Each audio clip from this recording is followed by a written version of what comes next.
forward our catechist.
So you all are used to responding, right? All are invited to respond, and silence is perfectly acceptable. But I encourage you to use words. Today we're going to hear Jesus telling a parable about a Pharisee.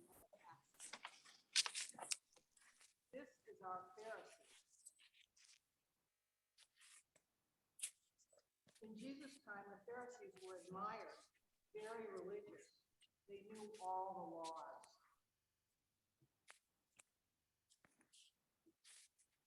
This is our tax collector. He collected money for the Roman government.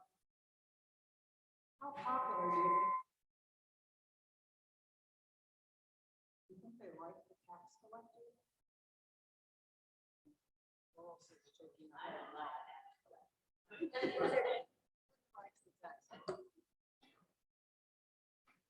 This is our temple, the place where the Jews went to pray and to be with God, like our church. So today we're going to do something a little different since we're in a bigger forum. We're all going to be Pharisees and tax collectors. And Marty is going to speak the words of the Pharisee, and when Marty stands up and raises her arms, you are all going to stand up and raise your arms, even if you're online. And Vicki is our tax collector, and when she bows her head down, you're going to clasp your knees and bow your head as she speaks the tax. Now let's listen to Carol.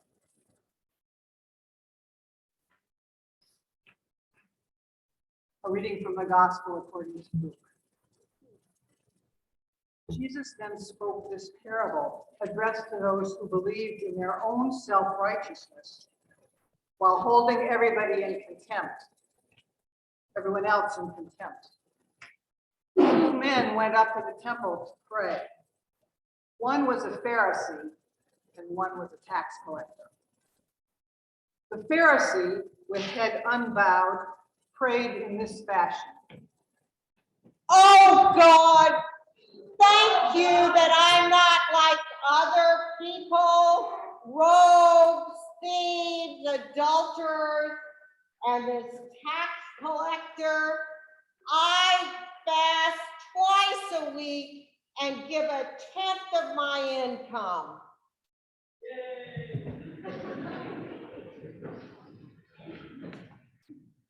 The other man, however, kept his distance, not even daring to raise his eyes to heaven.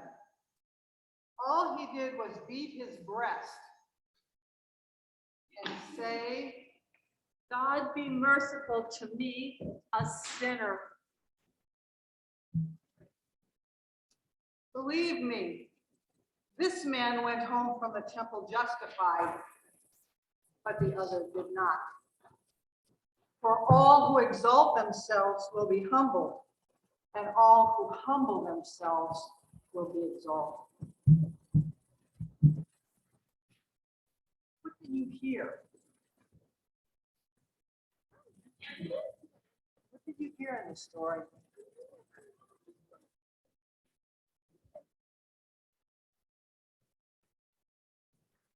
What? There were some big words, weren't there? Righteousness. Righteous. What does it mean to be righteous?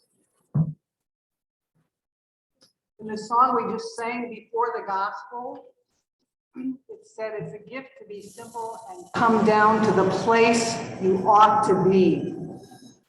Does that sound like being righteous? That could be righteous. That could be just. Can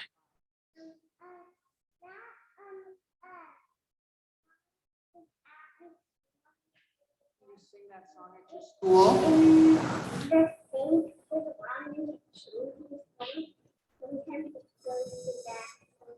Sometimes it goes to that song. It's a gift to be simple.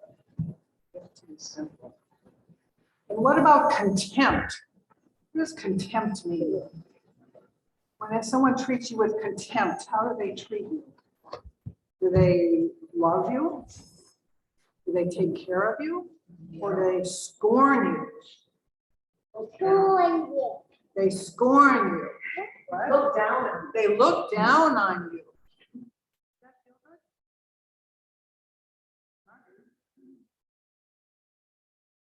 So that's what Jesus was talking to people who treated others with contempt, right?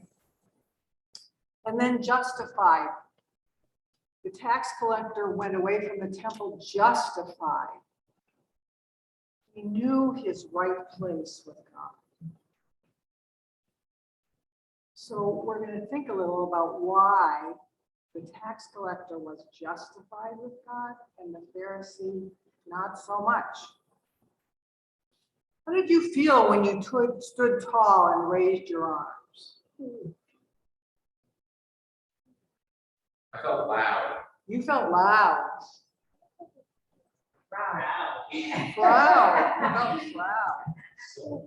Silly. Someone felt silly. Self-important. Thank you. You all need to speak up too. It's a big space here. Very noticeable. Everyone could see you. Was it cool? You felt cool. Everybody ought to love Everybody ought to love you. And what did the Pharisees say? I do this and I do that. Look at me. Aren't I wonderful? you. Yeah. I'm better than that as well.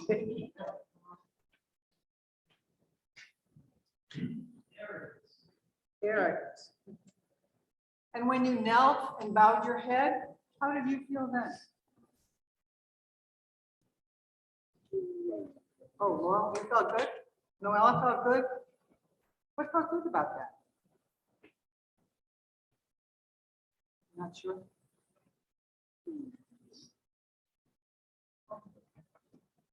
Sorry. Sorry.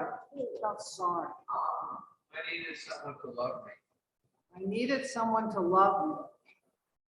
Aware of how good I was. Aware of how good I wasn't.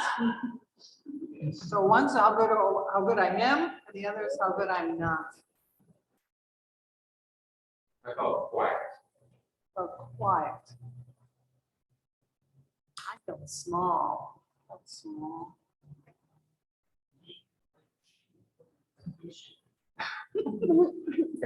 Did you hear what Gavin's dad said? Like a sheep looking for a good shepherd.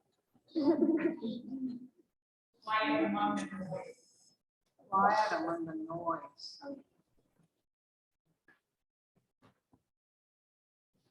Last week, some of us talked about the Great Commandments. I think maybe only Gavin was here last. I was here. You were, that's what I said. You were here. We talked about the Great Commandments. Do you remember what the first Great Commandment is?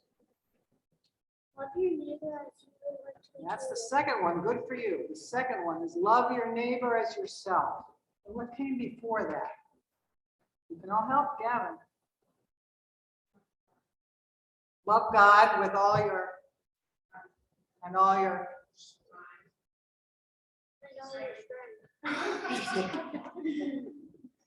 good, all right. So if you think about that, did the Pharisee, was he loving God with all his mind and heart and strength? No. No, he was kind of loving himself, wasn't he? I do this and I do that.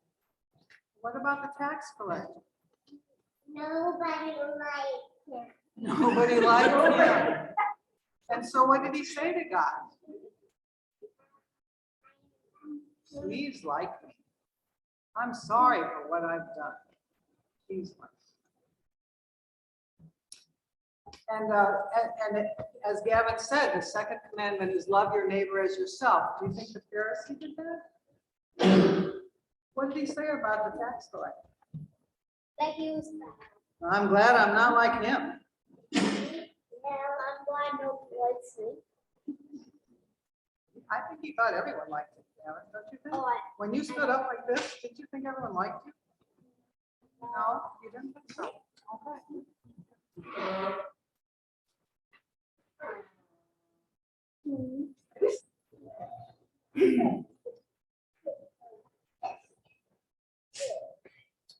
Why do you think Jesus is telling this parable?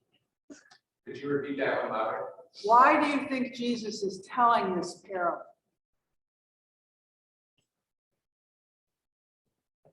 Remember what he said, remember who he was talking to? Jesus then spoke this parable addressed to those who believed in their own self-righteousness, while holding everyone else in contempt. So that was his audience.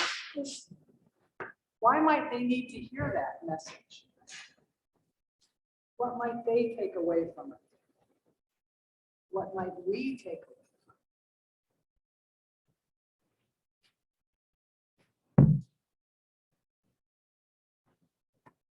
Thoughts? Was he talking to people who behaved like the Pharisee? People who treated other people with contempt? He was. And did he want them to behave a little more like the tax collector? No. Yes. Oh, no. Yes. Yes, Gavin thinks yes. Julian thinks no. So that's a great response, because is there room for everybody in the community? Those who say yes and those who say no?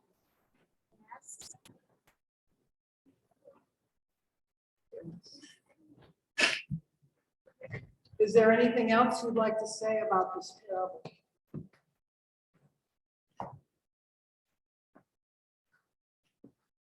I appreciate that Jesus is addressing the Pharisee in this passage, because Jesus spends so much time going towards and helping people who are on the margins. But there's a lot of parts of my life where I'm not on the margins, and it's nice when Jesus turns to me, and maybe the words are a little bit more instructive at that moment, but that Jesus was trying to speak, and inviting the whole community towards righteousness. Inviting the whole community towards righteousness. There's also the danger of saying, well, I'm glad I'm not like that Pharisee. I don't. We have to be a little careful not to judge. Period. Not to judge, period.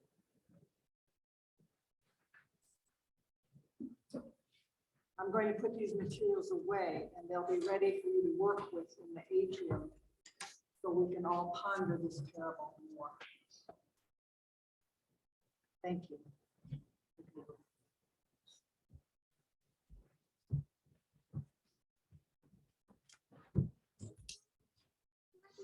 Why do I not have the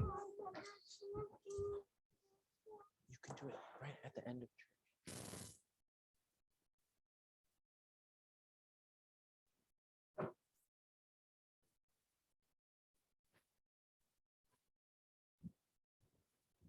Thank you, Becky. Thank you so much to our catechists for bringing the story, the word, up to us. We stand now.